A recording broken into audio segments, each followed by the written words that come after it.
Tech Talk with Matthew Dickerson. Matthew Dickerson. Tech Talk. Sit back and relax. It's time to talk technology. Hello, whiz kids and puzzlers. Grab your pencils and jotters. You're going to need to take extensive notes today because it's time for another problem-solving episode of Tech Talk with Matthew Dickerson. Now, we're casting our eyes to the skies today, crossing our fingers and toes and hoping for signs of life all the way to infinity and beyond. Let's see where that gets us. We've got a bunch of developments in AI tech to talk about today, conducting scientific research, offering therapy, and even playing Cupid. Is there anything that AI cannot do? And we'll test that out in minutes. And smart rings just keep getting smarter and smarter. We'll show you how you can be one step closer to being a comic book hero. All that in good time, though. First, let's welcome to the microphone the man of the moment. It's Matthew Dickerson. Give it up for Matt, folks. So do you see yourself as a puzzler? Do you like solving puzzles? I have loved solving puzzles since I was knee-high to a grasshopper, since I could hold a pencil. Are they the mental challenge puzzles or the physical puzzles where you've got to get the ring through the hoop, that type of puzzle? I'm both. Anything that exercises the brain and requires a bit of lateral thinking. Yep. I find them so frustrating at times. You know, those little unhook the rings or whatever. Yep. But yeah, so frustrating. You want to throw it out the window, but I'll keep going until I get it. I'm very, very persistent. So some of my favourite ones, you talk about lateral thinking, with the lateral thinking problems that you'd create if you had to. You might read about them somewhere, but the things like... I liked logic problems. Did you ever do those? Well, I used to do with the kids in the car. I used to call them lateral thinking problems, but logic problems. So there'd be a pool of water on the ground and a man hanging from the ceiling. Was it murder or suicide? And then you got a block of ice was the thing that he stood on to then fall off. And so that type of thing, but macabre, talking about suicide, but it was that type of thing where you'd have this problem that you'd have to go through. And so that was... And it's really frustrating when the person who's answering the questions is really cold and just goes, yep, no, yep. And, there's no hints at all. No, that's right. Yeah. My brother used to infuriate me with those.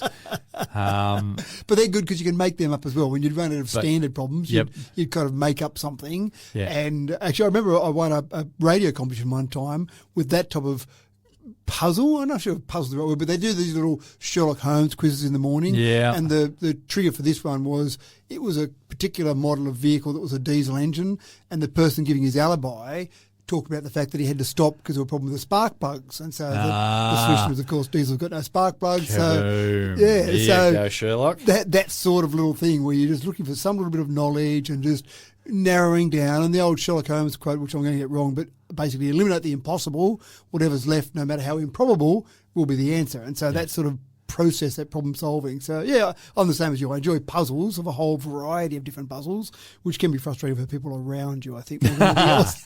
Yeah. So one puzzle I had recently was with some clients one particular client who had upgraded their NBN connection, so faster internet, fantastic. We've now got in Australia, finally, multi-gigabit connection. So not just gigabits. Finally. That's right. Not just 1,000 megabits per second, but up to 2,000 megabits per second on NBN. If you've got fibre to the premises or HFC, you can get up to 2,000 megabits per second. Fantastic. Now, even before, when we started off, we had 100 megabits per second with HTTP, and then we got some faster speeds as we went on. But I had a client who recently upgraded their speed, and multi-gigabit, fantastic. And they were complaining because when they were doing some speed tests, they were only getting 100 megabits per second, and they upgraded. And I mean, look at the connection and checked it, it was all okay. And then I realised that the router they were using was a relatively old router in the scheme of technology terms. Old clockwork one, wind up. It's not quite that bad, but And it still had 100 megabit per second port that he was plugged into. So even though his internet connection was fantastic, that's faster, the actual port that he's plugged into. So then I started thinking about it. You could actually see the internet sort of falling out at the connection there. It was spilling onto the side, so they had to... So when you look at now, many routers out there have got gigabit ports. There's a lot of switches out there. Most networks, I would suggest most local area networks, are running on gigabit speeds, which is fantastic. But when your internet is now multi-gigabit, then suddenly... hold on, this gigabit port on my router is no longer good enough. So there's going to be I'm not saying everyone's getting 2 gigabits per second at the moment, but that's certainly happening. There's going to be a huge market there for people who need to upgrade their router to have multi-gigabit ports. And they're not that common, but you've got ones around that are 2.5 gigs, 5 gigs, or even 10 gigs per second. But what amazes me about all of this is I can remember the days when most of the networks we used to install were 100 megabits per second. And then came along gigabit routers, switches, and we've gone, wow, look at these networks, we're upgrading to 1,000. Now, that was on a local area network. That's when a computer was 20 or 30 metres away. We're now getting to the stage where we've got gigabit, multi-gigabit, on connections that are not just 20 metres away, hundreds of kilometres, thousands of kilometres away, and we're going at that same sort of speed. So that blows me away. Yeah, it's like everyone's got an autobahn now. That's right, yeah. And not everyone. There are still probably. Sorry. Yeah, but some people have got an autobahn that's feeding into a little dirt track. That's about it, unfortunately, yeah. But it's quite fascinating just how fast we're going. So, be mindful of that when you do upgrade those. Bring on the progress. You'll need your hardware to make sure it supports it. All right, it's time to start moving and shaking with our first story today, folks. Now, if I can check my notes, if you're like me and love a humongous double helping of Christmassy mirth each year, laced with a liberal smattering of nostalgia around every tree, every December, then you're going to love what Hallmark is bringing to the Yuletide season this year. Ho, ho, ho, Matt. It's late November, so all bets are off. How can you make Christmas this year even Christmassier than last year? Well, it's interesting, isn't it? It feels too early still to talk about Christmas, but we seem to talk about Christmas. I reckon late November's okay. Yeah, it's probably not too bad. Yeah. And we will have, of course, coming better up. Better than September. Better than July. It will be coming up. It'll have to be 7Gs this year. Last year was our 6Gs, our glorious, great gadget gift guide for geeks or something like that, whatever it was. Okay, you've got a challenge. That's right, but this year it'll be 7. I'll come up with 7Gs. Oh, you've got it already to go? No, I haven't. Okay. I've got to come up with that. Hence, I can't remember what it was from last year. But we'll have that coming up. But this isn't part of that. This is just one that I thought was fantastic because we hang things like reindeer on our Christmas tree. Yep. Completely relevant. That's right. I remember the last reindeer I saw roaming the streets. But you know what? I always associate Christmas with reindeer and snow and Santa in a big woolly suit. And in Australia, we don't have too much snow that we see.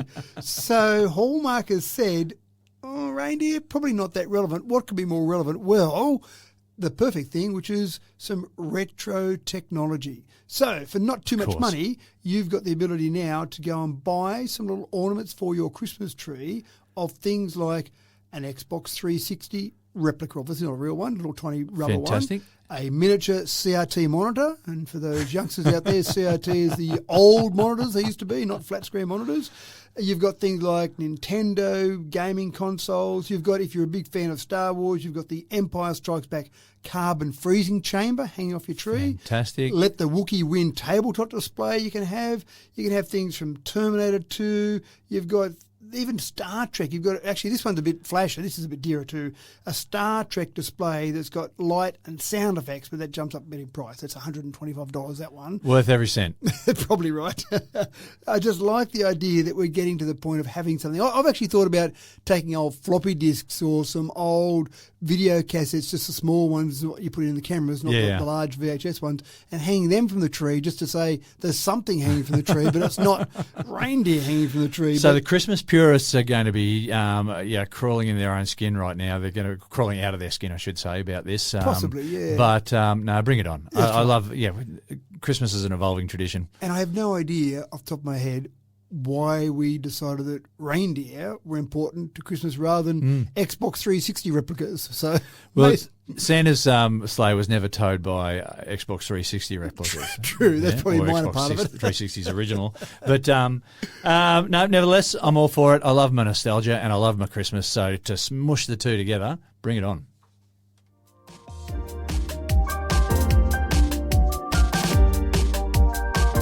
Just like the throaty gurgle of a well-tuned V8, some people need certain symbols to complete their driving experience. Symbols like a set of car keys. But we are in the second quarter of the 21st century, Matt. Surely car keys, even a fob on a key ring for that matter, surely they're redundant by now. You'd hope so, wouldn't you? And the thing that struck me, the reason I actually came up with this story is because Ford, and I'm not having a go here at Ford directly, but it's just a sign of interesting technology mixes, Ford has released a new product that you can buy as an accessory. So some people like to show their particular car brand off with a hat or with maybe some gloves or just some various things they might wear. Ford have released a new belt buckle, which I found interesting. Right. And it's a fairly expensive belt buckle. It's about $480 Australian wow. for a belt buckle. Yeah, but that's a fashion statement. it is, but it's better than that. You've got a fob specifically for the F-150, the Ford F-150, and the fob clips into your belt buckle. There you go. So put your keys in your pocket. No, don't worry about carrying them in my pocket. Leave your keys on the table. Oh, no, I leave them behind. I always lose my keys. Clip them into your belt buckle. You know where your keys are all the time. Yeah, right. So, and I thought the same as you. I went, a key fob? Why? Why are we still doing this in 2025? So if we go back a little bit, and I can remember the first vehicle I owned was a V8 Holden Ute, a HZ Ute, a 253 V8. And that was the days where to lock the door, you press the button down on the inside of the door, Yeah. you got out of the car, and you had to hold the handle up to close the door. And If you then didn't, realise that you left your keys in the ignition. you still would do that, that's right. But if you close the door without holding the handle up, of course, the button would pop up. Pop up And that again, was not the case originally. It was about the 60s where manufacturers went, new feature, hold the handle up to save you locking your keys in the car. Yeah. So if you just close the door normally, bang, the button would pop up, and that would save everyone from locking the keys in the car. But, Yeah. of course, it became so habitual, hold the key up, hold the handle up, close it, and I remember doing that once. And as I closed it, I saw the keys sitting on the seat. Keys, I went, yeah. oh, they fell out of my pocket. No. So, and then, of course, the solution back in those days was blue packing tape. You would always find Yep. someone with a blue packing tape to slide down the outside of the window, jiggle around for a little while, Yeah. not really knowing what you're doing, and it'll pop up. You go, wow, that's high security. So we went past that, and we got to the stage where central locking, how exciting was that? Yeah. That was the early 90s that most cars started coming out with central locking, Yeah. pressing a button and unlocked it. In fact, and there's lots of industries that have fallen by the wayside, but I remember there was one particular, or a number of them at the time, there's one I remember in particular, brand of stores that focused on central locking installation for your older vehicles. So their whole business model was around that, and they also did car stereos because your car didn't have a stereo. It might have had a radio, Yeah. but didn't have something you could put a cassette tape in.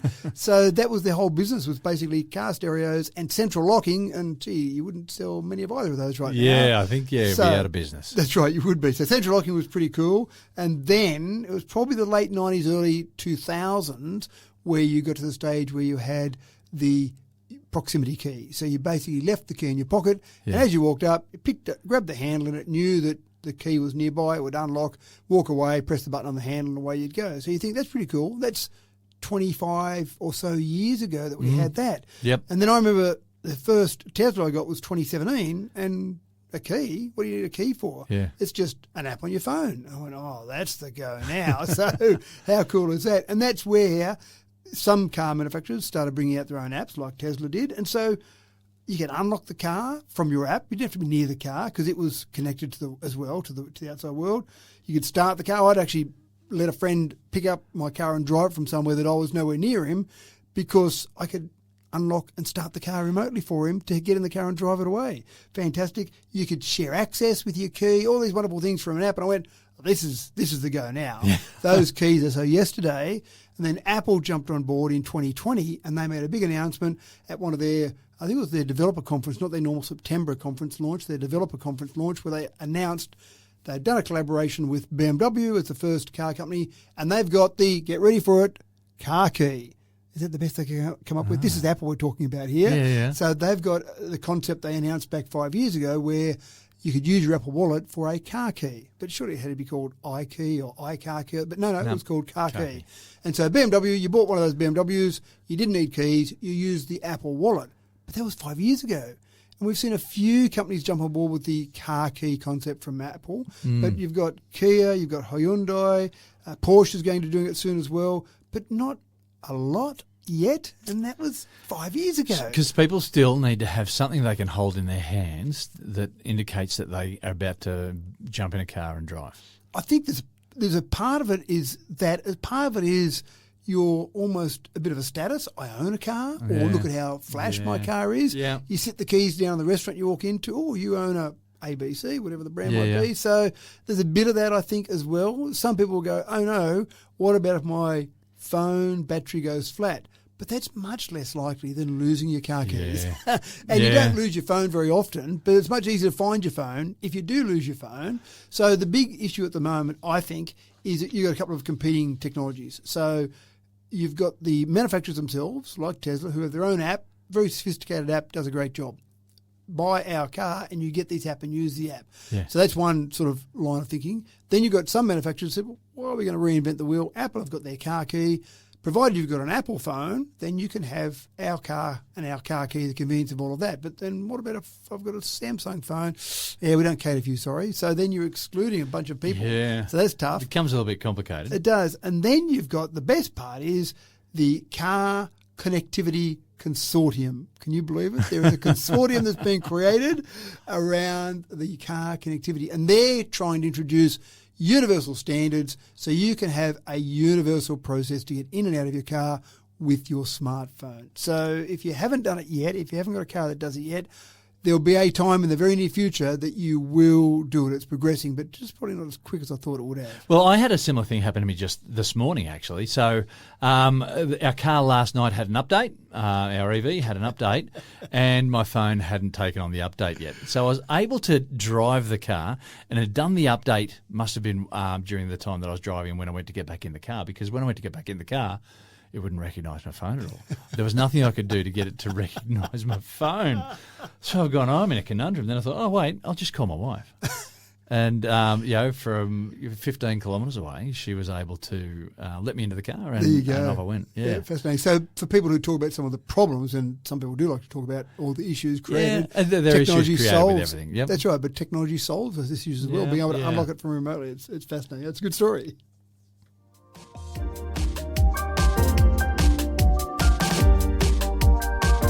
You've got to hand it to the dreamers. They are the ones who maintain hope despite all evidence to the contrary. Well, there's a small group of dreamers in NASA who've designed a camera with the specific purpose of finding life somewhere out there in the universe. Now, Matt, Hollywood has a bit to answer for here, but still, the search for alien life is surely something to capture the imagination of the population, even if there's a very little chance. Well, it certainly has captured the imagination forever, and I think you're right. Maybe Hollywood has a bit to answer Well, to. you say forever, but really, aliens only came into existence sometime around, I want to say the 40s, or before that it was angels.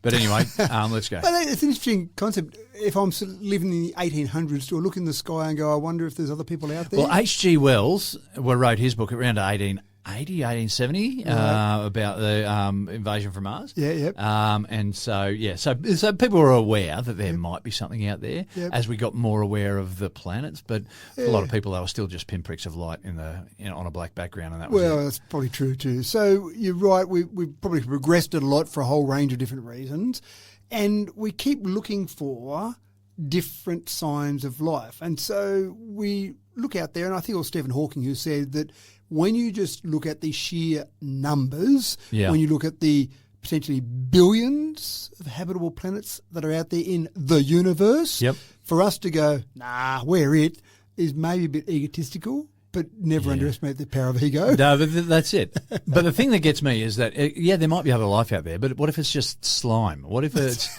just bacteria? We're assuming that it's intelligent and it's making spaceships, but that's another step ahead. That's right.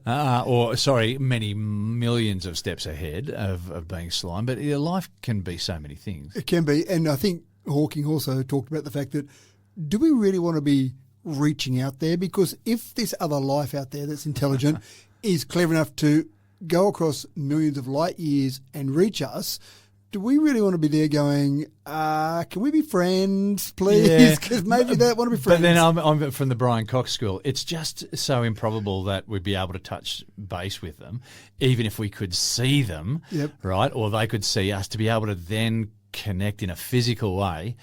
That is so far remote. That's another whole lot of millions of steps. That's right. But then the time factor. Once you've discovered that they're there, like, you need to bring your fleet of spaceships with you to overtake the country or whatever, or to overtake the planet. That you need to be so super organised for that. When really you've got these things just fossicking. By the time they get back to their home planets, because of the effects of special relativity, it'll literally be hundreds of thousands or millions of years when they return to their planet from when they left. So that's using our understanding of physics.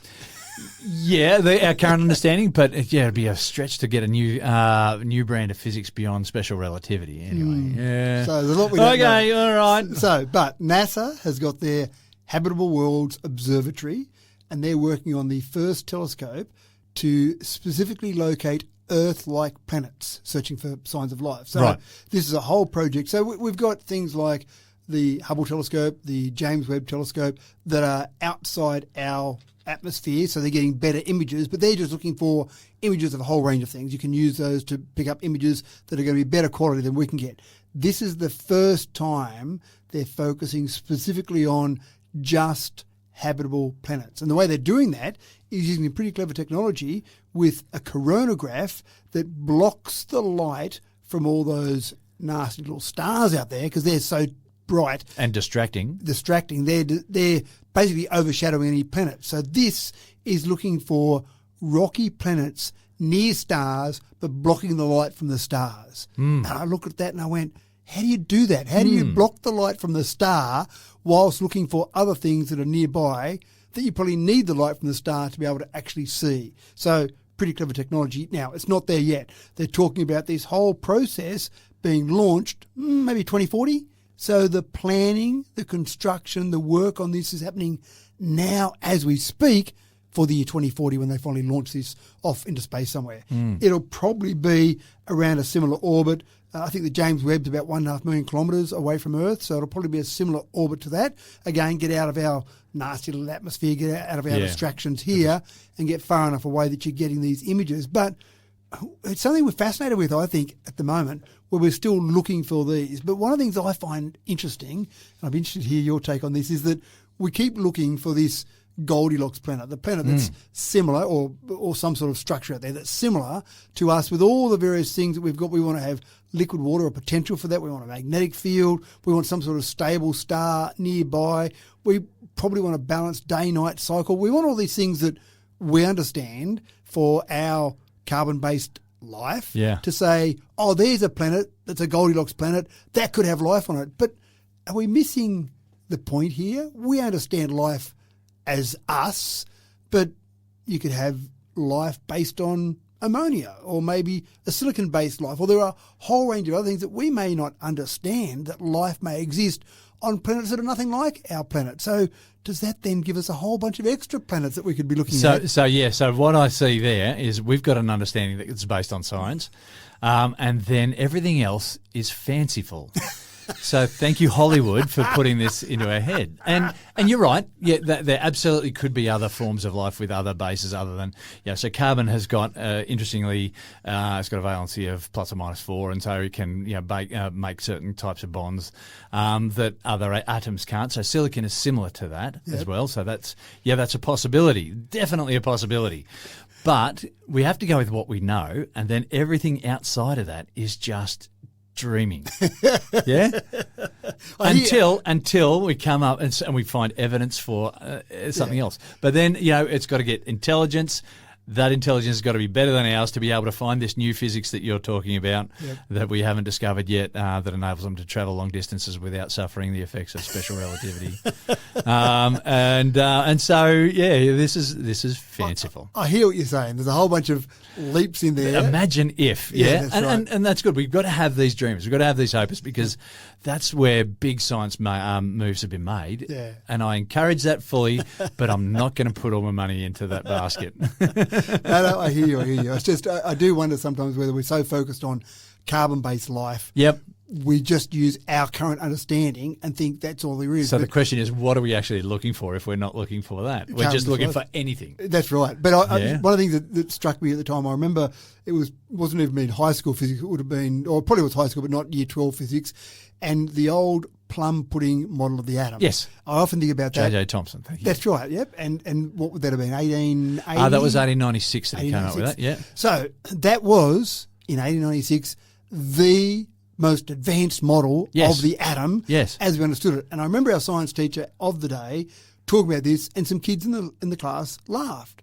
And the science teacher took a very dim view of that and said, just stop there for a second, children.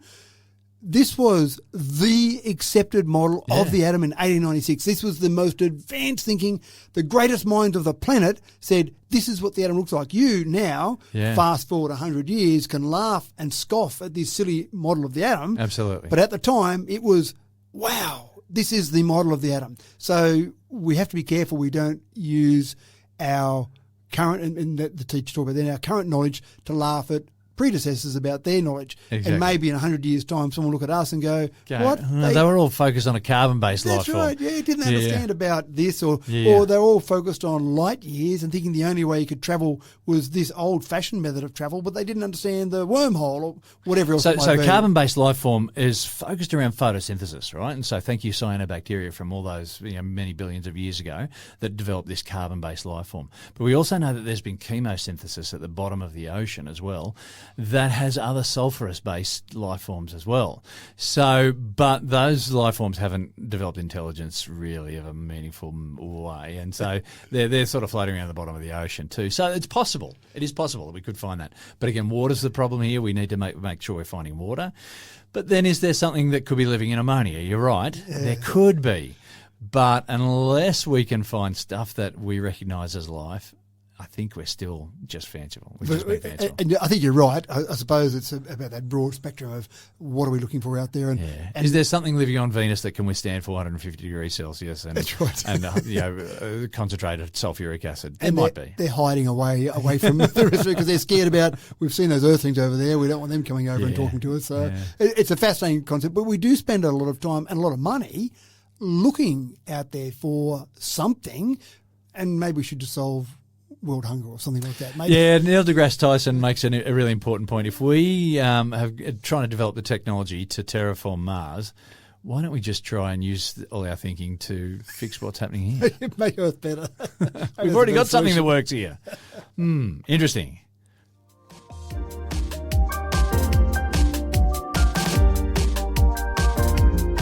The skill of reading people's minds is about to get a little bit easier with a teeny tiny rice grain sized neural implant. Now, capable of recording and transmitting neural signals from its cosy position inside your head, this could be a major game changer in the world of neuroscience, Matt. And thank goodness for rice. Yes, because it's a nice standard unit. We would have no idea of knowing the size of anything, although I do wonder when they say small long grain or rice, short grain. Exactly, long or short. Can you please be more specific with your rice dimensions? Basmati? Is it like... There's so many varieties out there. So we've talked before about Neuralink, about Elon Musk's concept of having things attached, and they've actually got people out there that have got things attached to their brain and they can think and make some basic things happen, which I just find fascinating. Yeah. This goes a whole step further. Now, this one, just for the record, is not in any human's brain yet. They've been using our good friends, the mice, to be able to put these little tiny chips in and actually pick up signals. So to give you an idea of how large it is, we're talking about 300 microns long and 70 microns wide. So smaller than a grain of rice, thinner than human hair, or roughly the same as human hair in terms of thickness. So get a picture of that in terms of something very small. So you think, well, how is that of any use whatsoever? Well, quite cleverly, this converts neural signals, our brain signals, into pulses of infrared light travelling through brain tissue and bone to an external receiver. So we don't need something on the outside stuck on our skull with wires going into our brain to pick up. It's actually using our energy from what's in our body and transmitting to something external. So you'd have an external receiver. Amazing. Isn't it? So what they did to test it in some of the processes there, they basically installed it on a range of mice, and the mice, when they were they put it in a part of their brain, which I'm fascinated they can work this out, part of their brain that picks up the whiskers. So when a mouse has something touch its whiskers, that triggers a certain part of its brain saying, oh, there's something there, so don't keep walking there because you'll run into it. And so by putting it in that part of the brain, they could work out when the mouse was triggering that there's something happening there. Now, the mouse brain triggering there's something there, don't keep going any further, is a fairly simple thought process. A bit more complicated for us to go, gee, should I turn left at these traffic lights coming up or should I turn right? I'll think that and then my car will move left or right. That's a whole range of other thought process. But in the first case, at least being able to pick up brain signal, and I think the next big evolution as we start to install these in people's brains, is to train either the device to pick up our brain signals or our brain signals to think differently to make things happen for our transmitter. Yeah, so that's the basis of neuroplasticity, right? So they've found some with some fundamental bionics and trying to get hands to work and whatnot, that you have to think about kicking a ball to get your thumb to work, you know? Yeah, so reprogramming your brain to operate parts of the body. So that's what you're talking about there, right. yeah? And that's So we've talked about it before, reprogramming. plasticity of the brain. It's quite incredible how much fantastic, it can. yeah. And I actually thought about this, and I started thinking, if you can't wiggle your ear, right? You can't make your ear twitch. How do you say something? I've seen people do it. I've seen people say, I can wiggle my ear, you can't. I'll teach you how to do it. Just think like this. But how do you think to wiggle your ear not gonna happen. if you can't wiggle your ear? And I think it's something like that. I think you'd be sitting there going, I want to think to make the mouse on my screen go up. How do I think like that? Yeah. What signal am I putting out from my brain to make the mouse go up on the screen? But we will work that out. We will have, I absolutely guarantee, within 10 years' time, this will be much more common than it is now. At the moment, there's probably a focus on people that have lost the use of their arms and legs, say quadriplegic, for example, and that's where Neuralink's being used to be able to, say, move your wheelchair. How fascinating would that be?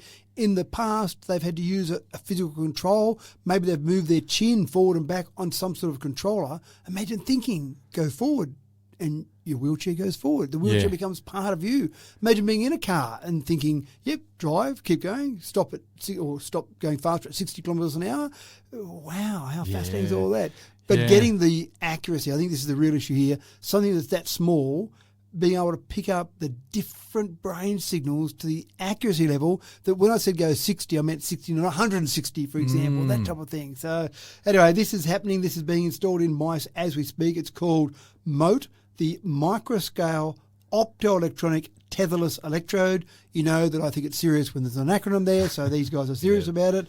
If they haven't spent some time researching an acronym, then they're not really having a go. No, that's right. So these guys are serious. It's a dead end. It's a dead end, completely dead end. And I think where researchers talk about this going further will be not just our brain, but putting something of this size into our various organs. So, for example, it might be in our heart. It might be in parts of our body that we're trying to monitor at a micro scale to see what's happening there for ongoing health, for example. So just having some of these bits installed in our body and being able to have some physical receiver saying what's happening with our heart at the moment, what's happening with our various bits and pieces not something of our body. implanted under the skin there that bulges out and, is really showy. It's just something as discreet as a grain of rice. Yeah, that's Goodness right. me. Yeah, it is fascinating. So there's a whole range of technology development happening in this area, and I suppose keep your eye out for it because it's just happening. Bring it on.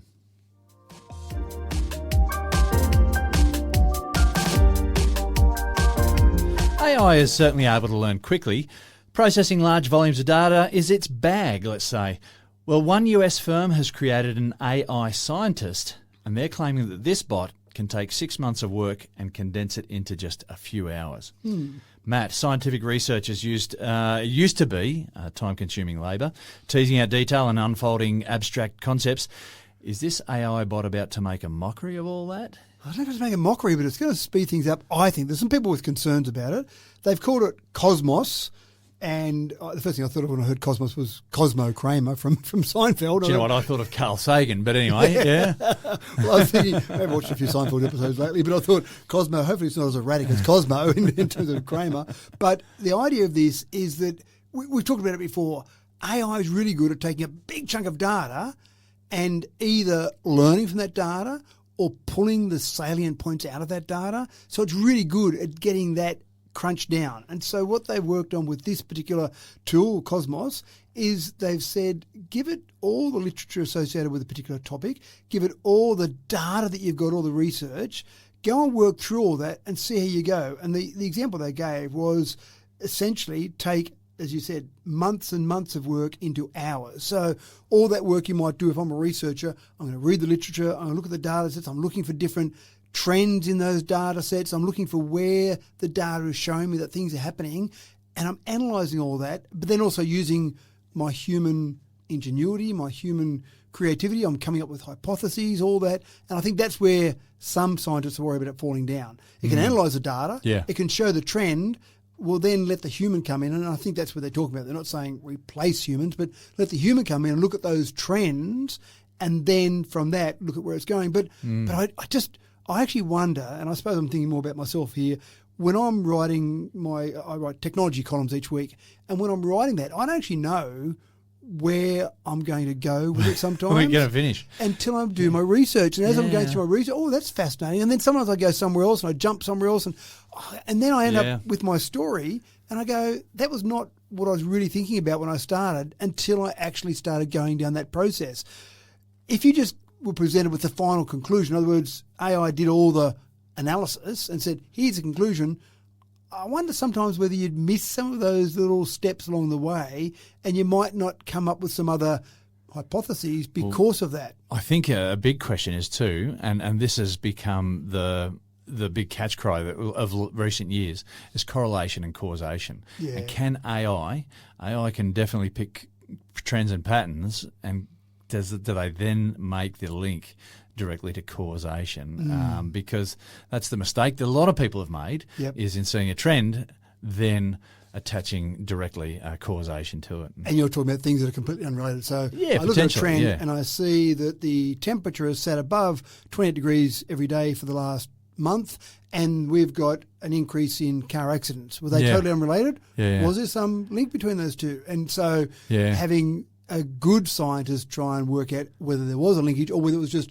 a bit coincidental, the fact that those two things happen to change. Yeah, but it doesn't have to be obscure as the example that you gave either. I mean, there are some things that look like they might be closely related, but and there is a correlation. But when you analyse deeper, you realise no, there can't be a causation. Yeah. Right. So things that, and so this is something that certain administrations around the world have been misappropriating. Yeah, right. Yeah. And so when I read some information on this and talked about, or there were some scientists talking about it, they said that, and I've actually said this as well, that people think scientists are very data focused, very hard nosed data focused, but I actually think scientists are quite creative.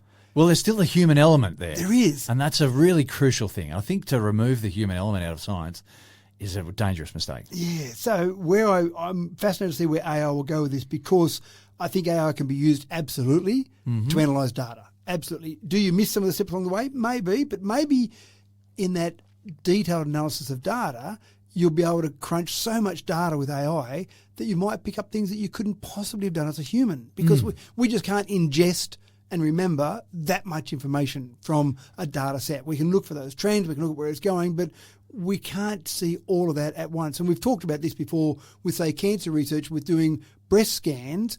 When AI looked at thousands of breast scans and then was told these are the ones that had cancer, these are the ones that weren't, then every breast scan it looked at from then on went, oh, I've seen that on breast scan number 7,228 that I looked at, that's similar to this one must be breast cancer. Whereas for a human, we just can't remember that many images. Oh, I think this is, maybe it looked like one of those other ones, but AI was really good at that. So I think working out where we can use AI is the real tool here. But I still love that idea that a human is creative. A human comes up with a hypothesis that may not make sense, but let's test that hypothesis and let's go down that scientific process, whereas AI might just go, here's what the data shows, end of story, full stop. So what we're saying to AI is we'd like to work as a team, please. Oh, yes, but in the end, please. can you just do it my way? Yeah. A team where I'm in control still. That's right. Yeah.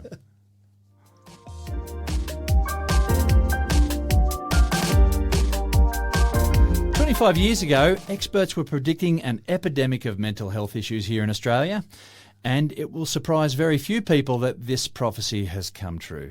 The strain on support resources is enormous, and given the nature of the beast, extended wait times can come with a severe social cost. 24-hour dial-up counselling has been around for decades, but Matt, with resources so thin on the ground, is there somewhere that AI may be able to help, or be a help or a hindrance maybe?" What was the prediction based on 25 years ago? It was just that where we were with, and I just remember talking about this in certain professional learning that we had in teaching, that they were saying that, we've got kids coming through now that will be giving birth to kids that are likely to be having mental health.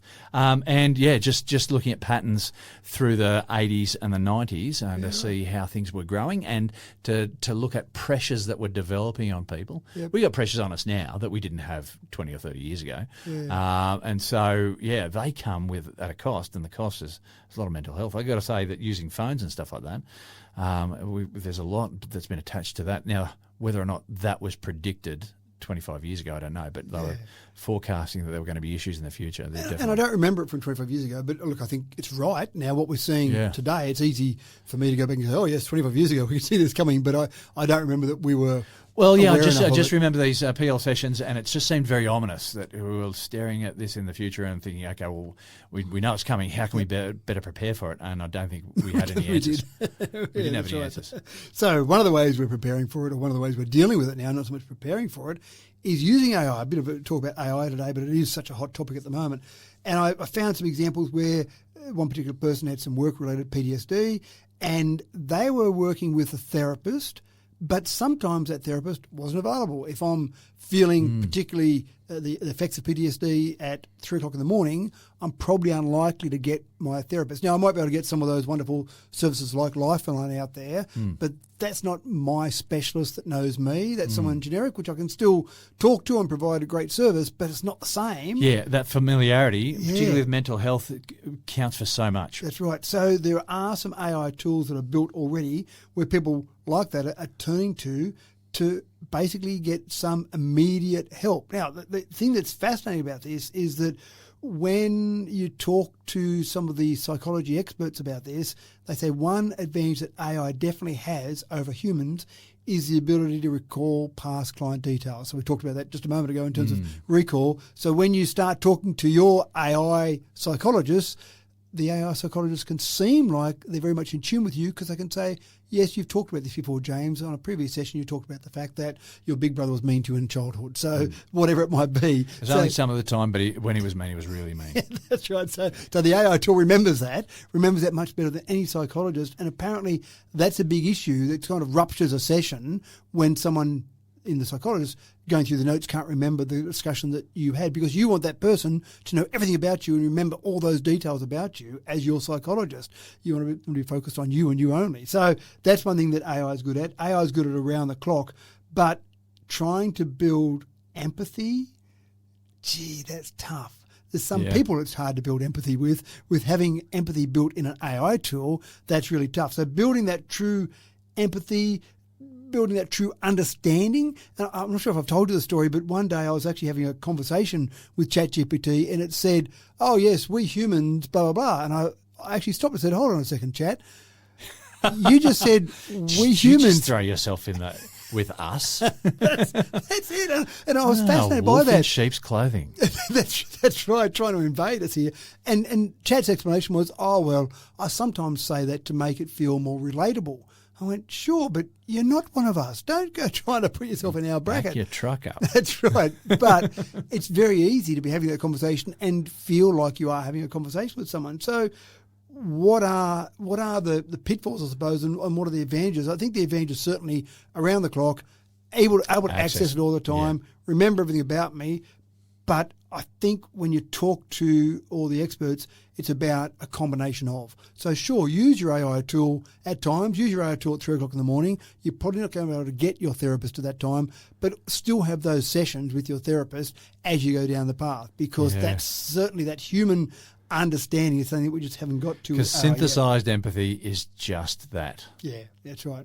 What's the old saying in sales? It's something like, sincerity is the key, and if you can fake that, you've got it made. So, and I think that's true with AI chatbots as well. But it's happening. It's happening now. It's happening more and more. People are going to have these conversations. People are going to turn to them. They're probably affordable. Many of these tools are free or low cost, so it's probably going to be something that's used more and more. And there is a bit of responsibility being put onto the various chatbot owners to say you need to have some people there that help train your chatbot to handle these situations, and that's a big tool or a big focus going forward as well. But it's quite fascinating where we're going with AI therapy. Yeah, and if I can just finish our therapy session, my big brother was actually a really good bloke too, by the way. Just in case he's listening.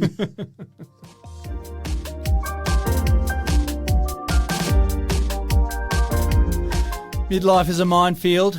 While I'd love to take you through all my personal trials and tribulations, What with the receding hairline, the busted knee joints, the plain absent-mindedness and the surrender of dexterity to the hands of outright clumsiness. But it's all small potatoes compared to the personal battle zone that women experience through the demons of perimenopause. Well, ladies, you can be thankful now that there's an app for your phone these days that can help you track and manage your symptoms. And with that, Matthew, I'm going to step away from the microphone and let you do all the talking, if that's okay, baby. Just I remember going to Menopause, the musical, very, very clever musical. I went there with my darling wife and I sat in an audience of 99% females and they were in stitches of laughter and sometimes in tears. And I'm sitting there going, gee, I'm a bit And ignorant. any angry points, they all turned and faced you. That's right. And I did. I felt ignorant in that whole process. And it actually gave me a great understanding of menopause just a tiny bit, and talked to my wife a bit more about it afterwards. But obviously there are a whole range of things that happen during menopause that we don't know or understand. And maybe if I was a better husband, I'd understand a bit more. But You can but try. That's right, I can try. 75 million Americans alone are currently in some part of the menopausal state. Now, the big issue here is perimenopause. So that's the maybe a couple of years leading up to menopause, when things start to happen and you've got these fluctuating hormones, you've got unpredictable physical, emotional changes, and perimenopause affects almost every cell in the human body, the female human body. And unfortunately, in the past, some people would go along, maybe to their male doctor, for example, and talk about some issue they were having, and it would be you need to get fitter, or you're not eating right, or you're not doing things wrong. It was just the lead up to menopause. Yeah. And so getting that understanding, and now... With a dose of guilt. That's right. So now you've got a whole range of apps out there that you, and I will name them. I try not to name too many things on this show because I feel like I'm advertising, but it's no cash for comment here. You've got ones like Natural Cycles, you've got Flow, you've got Aura, O-U-R-A, and they're basically giving you a bit of an indication on what's happening in your body. Some of those are used typically to track cycles. Some of them might be used for contraception, for example, but because they're in tune with your body, they can also tell you what process you're at, what level you're at in terms of leading up to menopause. And so that's really important. So if you understand that, and they're doing things like they're looking at cycles, they're looking at heart rate, they're looking at, sometimes they'll ask questions, they'll ask for symptoms, for example, and they'll give you information to say what you're experiencing is part of leading up to menopause. So when you go and see your doctor, you can say, don't tell me I need to eat better or exercise more. I'm having some symptoms related to my stage of my life getting towards menopause. So can you do something about that? And that's giving you more power. Information, knowledge is power, in my opinion. So certainly that gives you more of that. So it can help with all of this. But there's even, like Aura does smart rings. So we've talked about them before with smart rings, but they've got an app as well that will help you track things like sleep, track things that are leading up to menopause. So I suppose the message here from my perspective is there is information out there. There are tools out there to help women who are in the perimenopause or menopause state to help them, and use apps to basically be able to track some of that. So I think it's fascinating where we're going, how much more we understand about the human body now. Thank you, Matt. From a male's perspective, I think you've done very well, although the email lines are open for anyone who wants to message you and give you some advice yourself. The lack of knowledge and complete ignorance at techtalk.com. Is that it?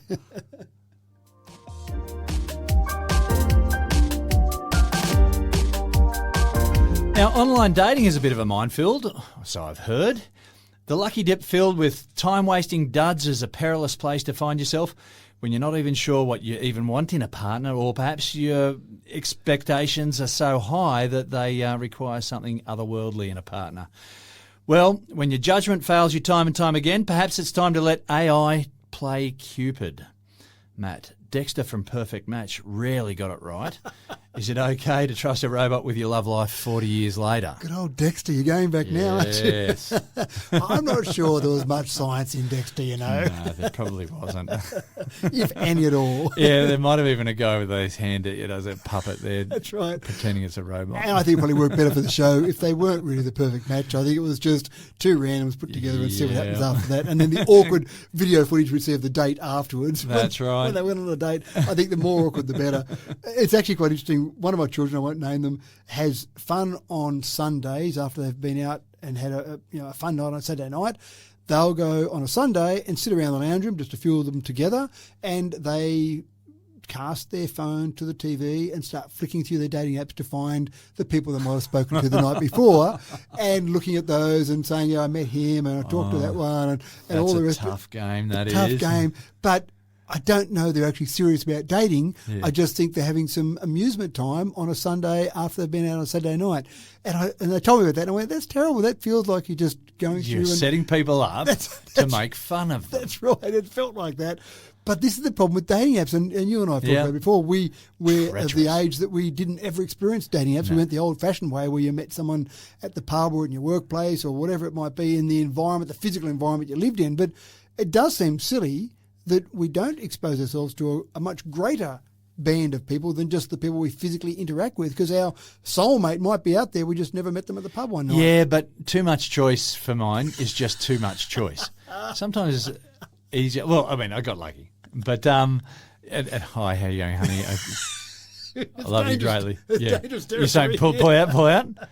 But I just reckon, if you, say plenty more fish in the ocean, that's just a lot of fish to have to go through. Well, I'm going with I was lucky that my soulmate happened to be at the pub that night that I happened to be there. Otherwise, and she found you. That's right. You didn't have to go and find her. Otherwise, my life would be destroyed. So the logic of having these dating apps with all these different people out there to find is fantastic, but they don't really do that. They're not really set up to actually help you. They don't care if you find your soulmate. No, they just want your subscription. But the issue has been that subscriptions have started to drop and share prices have dropped quite dramatically. Some of the share prices for some of these big apps out there, and I suppose Tinder, Bumble, Hinge, Grindr, some of those big ones out there, some of their share prices, say from maybe the early 2020, when COVID was around, they seemed to be very popular then, their share prices are down maybe 80 to 90%. Wow. So there's a big drop there. So what are you saying? We need more people to get on to Tinder? Well, they do. They definitely do. Yeah, right. But even the subscriptions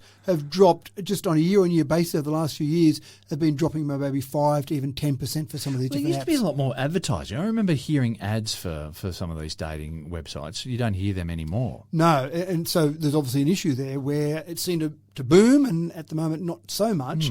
But you've got new players coming along, and some of these are integrating into existing apps, some of them are new players. Some of them actually will use existing apps and they'll basically overlay, and they'll charge you maybe $20, $30 to set up a date. And you go, well, that's crazy. I can pay a monthly subscription less than that. But they will go through a process and they will vet the person and get to the stage where we go, I've actually found someone. This could be your soulmate, but I'm going to charge you $30 for the privilege of knowing who it might be. So forget about all that flicking through the TV on a Sunday morning. You're actually getting out there with a curated process without you having to waste the time and look at all those photos and read the stuff there that isn't quite right. Yeah. They'll go through a curated process. Do you know I'm hearing Dexter's voice right now? Maybe. We found with a 95% perfect match. That's it. So there is this process, but these apps are proving quite popular, and some of the existing apps that are having their subscribers drop are actually trying to use some of these tools to get there. One of the things that's fascinating, and I thought this was quite ironic, one of the particular companies is called Known, Known. They're basically using AI to try and line up a perfect match. Guess what they did? They had a singles night in San Fran with 200 singles that came along. So you go, you've got all this technology, all this matchmaking, and then you go the old-fashioned way and say... you've still reverted to the old-fashioned way of just let's put 200 people your hardest guys in a room and go, there you go and meet someone and say good day to them. So it is a problem, even though and I would like some sort of money-back guarantee. I don't know if they offer that, but if I have a date with a person and it doesn't go any further than that, can you give me money back or give me another go or whatever it might be? Because still they talk about the human unpredictability where you might have a date, you thought it went fantastic, but you never hear from the other person again. You go, didn't go so well. But one of the things I thought fascinating was that some of these companies offer, get ready for it, an AI date. So your two profiles get together without the two humans involved. So they have a pseudo date And then you get a report And then at you the get end to of find it. out how the pseudo date went. That's right. How did it go? Well, Cool. actually, no, he was a bit boring. He talked about And science so when all you the time. when you get to chat with this person, you get to say, well, our avatars got along really, really That's well. right. So what do you reckon? And then the other one goes, no. That's right. But what a crazy concept. So you get a clone of you, effectively, has a date with a clone of someone else, and those two clones get together and then see if it works out. Maybe they get on great, but the real ones don't, and those two have a wonderful life together. Jeepers creepers. So Just it's a minefield. get down to the gym, folks. Go to the shopping centre. Just walk around and meet people. Yeah, that's advice coming from two old men.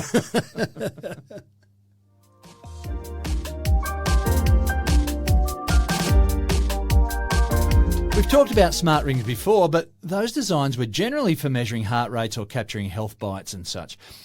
The new Stream Ring is different, though. Its purpose is to record and organise your voice memos. Now, Matt, imagine if the Phantom Skull Ring could have been his personal diary as well. Now, that would have been something. You're touching my So heart it could now. punch your face, and then it could have, Remember the face that it punched. You could leave a little note. Yeah, that was a really good one. I nailed him to the floor. So, do you have a notepad beside the bed when you go to bed? No, I don't. I'd need one. Yeah, look, I do, because I do, not always, but every now and again, we think, oh, I've got to just chase I've got it up. an idea. Yeah, that's right. And Having a scribble it Jerry down. Maguire moment. That's right. And I remember a Seinfeld episode where Jerry did exactly that, where he writes down a note and the next morning he couldn't read his handwriting. So the whole show was showing the handwriting to other people, and he found the best place to go was to a chemist, I think they call it in America, but a pharmacy, Yeah. because they're used to reading doctors' writing. Yeah. So surely someone there could interpret that. But this is a bit different. This is not a smart ring, as you said, that tracks your heart rate and your health. It's a smart ring that you wear that you just use as a note taker. Now, we've talked before about some different devices that listen to everything that happens, and that'd make me a bit nervous. Nervous, yeah. Chatting to you, going, oh, yeah. The other day, my Recording wife said, everything. Yeah. next you know, there's a recording going, my wife's going, you said, oh, no, I didn't really mean it like that. It's coming back to bite you. Yeah. Exactly right. This doesn't record all the time. This looks like it actually does look a bit like the Phantom's ring, because it looks like a normal ring with a bit just protrudes off the end, and there's like a little tiny touchpad on the end of that. And what you do is you hold that touchpad down to start recording. So people know that you're recording if you're holding something in your finger, like just pressing on it with your finger and talking to your hand. Talking into your hand. Yeah, talking to your hand. Okay, yeah. And maybe if you see someone hold their hand in front of you, holding down a little part of the ring, you go, maybe I'm recording this. But Well, it you looks actually like you're going to punch me. Yeah, Yeah. that's right. You basically hold the part of the ring down and you say, I've just had an idea. Maybe life could exist with silicon, not with carbon. and then take your finger off. Now, what happens is those recordings then are uploaded to your phone, go via your app. It does use a bit of AI at the back end to organise those thoughts. But the idea is don't miss a thought. Don't miss any idea, good, bad or indifferent, that you have. Just have your little random tool beside you to record those thoughts. So I don't mind the idea of that. I certainly don't love the idea of being recorded all the time, but this is a little bit different to that, where you are just recording random thoughts and maybe sorting them out for some sort of use later, or maybe you'll never look at them later. Maybe you'll just have that and that'll still go into the ether somewhere. And plus, it just look cool if you're out somewhere and you got a whole lot of people around you, and all of a sudden you just start talking into your fist. Yeah, they think you may be a secret agent looking for some little device in your ear where you're listening to someone. Maybe you've got Tom Cruise on the other end of the phone that you're planning some heist or something. So maybe that's a good enough reason. Maybe don't worry about getting the ring. Just put any ring on, folks, and start doing it, and people go, I'm wow. getting 3. That's right. And with the checkered flag dancing like a whirling dervisher, the message is loud and clear that this race is over. Tech Talk is done and dusted for another week. Thanks for another cracking Tech Talk, Matt. So do you think we solved any puzzles today, being Absolutely. puzzle problem solvers? We've helped people out. I told them to write everything down on paper as I was at the start. So, yeah. Then we're right. We're done. Email us and tell us what problems you've solved. And thank you for tuning in to another episode of Tech Talk with Matthew Dickerson. Tech Talk is a finely tuned piano of a podcast, playing just the right notes at just the right tempo to give you all the feels in just the right places. I'm your host, James Eddy, wishing you a happy and prosperous week ahead. May all your wins be big ones, and may your losses be gentle on you and easily accounted for. We look forward to catching you again soon. Until then, take care, and we'll see you when we see you.